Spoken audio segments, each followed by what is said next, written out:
آج ہم مقبرہ حضرت میمونہ کی زیارت کو جا رہے ہیں۔ یہ مقبرہ شاہراہ جموم پہ واقع ہے جو جدہ کو مکہ سے ملاتی ہے۔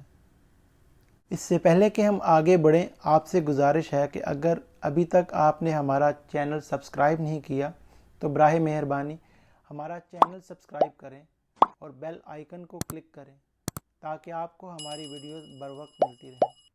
ام المؤمنین حضرت میمونہ بنت حارث مکہ میں پیدا ہوئیں۔ آپ رسول اللہ صلی اللہ علیہ وآلہ وسلم کی آخری زوجہ تھیں۔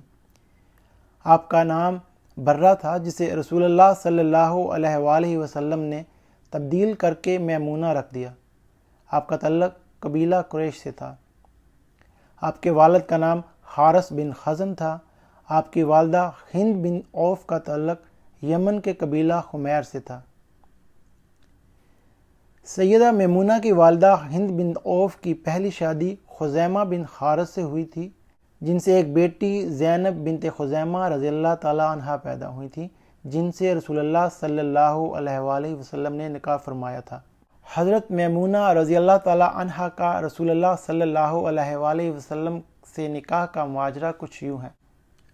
سن 7 ہجری بمطابق 628 میں رسول اللہ صلی اللہ علیہ وآلہ وسلم عمرہ القضاء کی ادائیگی کے لیے مکہ مکرمہ تشریف لائے تو سیدہ میمونہ رضی اللہ تعالیٰ عنہ مسلمانوں کی اس ہیبت کو دیکھ کر حیران ہوئی اور انہیں رسول اللہ صلی اللہ علیہ وآلہ وسلم سے قلبی لگاؤ پیدا ہو گیا۔ انہوں نے اس موضوع کو اپنی بہن ام الفضل لبابہ بنت حارث کے سامنے رکھا، جو کہ رسول اللہ صلی اللہ علیہ وآلہ وسلم کی چچی بھی تھیں۔ انہوں نے اپنے شوہر عباس بن عبد المطلب سے اس رشتہ کے لیے درخواست کی۔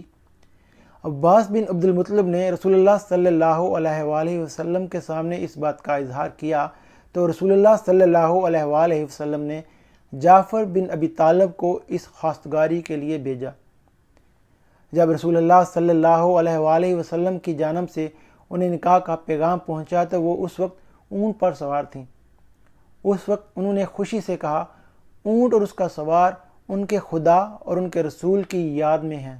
اس موقع پر سورۃ الاحزاب کی 50ویں آیت نازل ہوئی، جس کا ترجمہ کچھ یوں ہے: اے نبی، ہم نے تیرے لیے تیری وہ بیویاں حلال کر دی ہیں جنہیں تو ان کے مہر دے چکا ہے، اور لونڈیاں بھی جو اللہ نے تمہیں غنیمت میں دی ہیں، اور تیرے چچا کی لڑکیاں اور پھپھیوں کی بیٹیاں اور تیری خالاؤں کی بیٹیاں جنہوں نے تیرے ساتھ ہجرت کی، اور وہ مومن عورت جو اپنا نفس نبی کو حبہ کر دے، یہ اس صورت میں کہ نبی بھی اس سے نکاح کرنا چاہے۔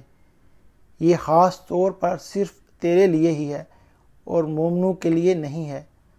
ہم اسے بخوبی جانتے ہیں جو ہم نے ان پر ان کی بیویوں اور لونڈیوں کے بارے میں احکام مقرر کر رکھے ہیں، یہ اس لیے کہ تجھ پر حرج واقع نہ ہو۔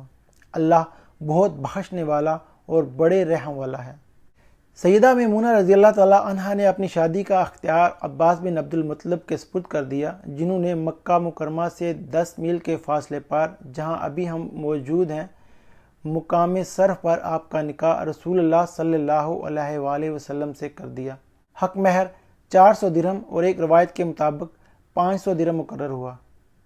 آپ رضی اللہ تعالیٰ عنہ نے خود کو حبہ ثابت کیا اور رسول اللہ صلی اللہ علیہ وآلہ وسلم سے مہر کا تقاضا نہیں کیا۔ آخری دنوں میں آپ رضی اللہ تعالیٰ عنہ مکہ میں سخت بیمار ہو گئیں تو آپ نے فرمایا، مجھے مکہ سے باہر لے جایا جائے، کیونکہ میں نے نبی پاک صلی اللہ علیہ وآلہ وسلم سے سن رکھا ہے کہ میرا وصال مکہ میں نہیں ہوگا۔